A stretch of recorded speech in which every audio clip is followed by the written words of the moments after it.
Well, with the budget just 8 days away, the tensions between the billionaire miners and the Treasurer has ratcheted up today. Andrew Forrest is claiming Wayne Swan had based the mining tax on a lie to the Australian worker, and Clive Palmer is saying he will run against Wayne Swan in his federal seat, no less. So just how rubbery are the government's mining revenue figures? Well, I'm joined in the studio now by Executive Director of the Australia Institute, Richard Dennis. Richard, welcome to the programme. Good evening. The mining tax, the great known unknown, I suppose. Now, we've got Andrew Forrest, who claims we now have documentary evidence of the fourth largest iron ore miner in Australia is going to pay very little tax. Marius Kloppers can't or won't tell the Treasurer that what he'll be getting from BHP. It's not really likely to be anything like the $10 billion, is it, over the forward estimates? Well, we don't really know. I mean, the budget makes estimates all the time, and unless we know what the world commodity prices are going to be, frankly, we can't really say what the revenue from the mining tax is going to be. But, you know, let's be clear about this. We've got full-page ads in the newspaper saying the mining companies are paying a fortune in tax and it's about to go through the roof. And now we've got one of Australia's richest Australians, a big miner, saying, I'm not going to be paying any tax. This tax isn't going to work. Well, that's because the tax debate has moved on. I mean, when we had the old RSPT, we knew, or that there was some sort of estimate. I think it was $12 billion over the forward estimates. That was a completely different tax. Now we've got a tax that quite clearly seems to be not there for the big guys due to a deal, but really about to sting the smaller miners. Well, that's true to some extent, but there's an irony here, and that is that the original tax was much better for the smaller miners. It was designed explicitly to make a lot of tax revenue from the biggest, most profitable mines and to actually make the smaller mines and the newer mines more profitable. It was designed to actually encourage the exploration. Now, all the miners clubbed together and clubbed the first version to death. Well, the irony is it was replaced with a version. So you're saying you'd be careful what you wish for? Well, they got what they wished for, but what they didn't see coming was the big miners negotiating Mark II, which was good for the big miners and has left Twiggy a bit more exposed. In any event, the government now has this Herculean task of delivering this surplus, presumably with much less mining revenue than they thought. The Treasurer looks as though he might take another bite at the cherry, possibly a diesel fuel rebate, getting rid of exploration concessions and possibly accelerated depreciation on mining investments, and maybe attacking other minerals like beyond iron and coal. How do you think this is going to...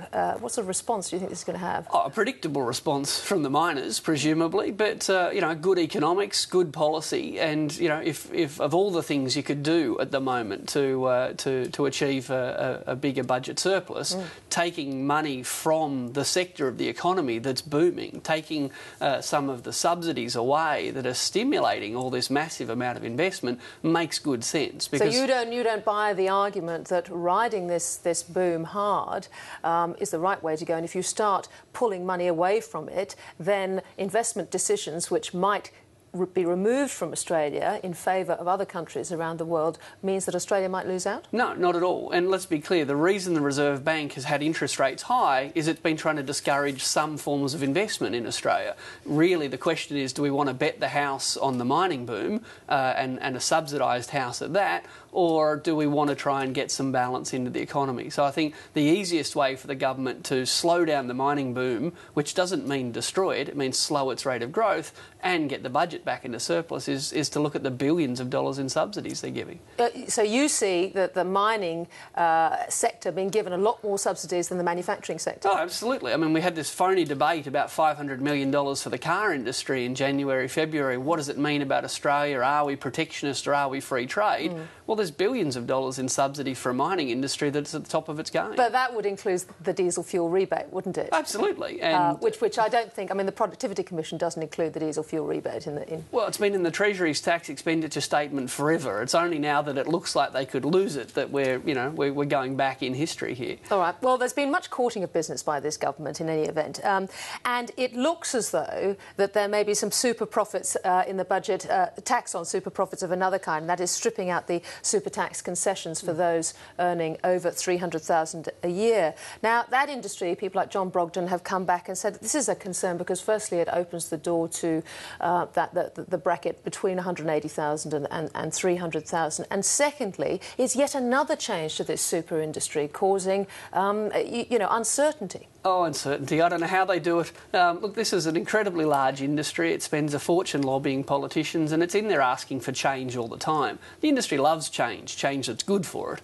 They're not so happy about this change because it might clip some of their wings. But, the idea that $300,000 is the new definition of rich in Australia, well, it just keeps going up and up, doesn't it? But the reality is that, according to Treasury, there's around $10 billion a year in tax concessions for the wealthiest 5% of Australians.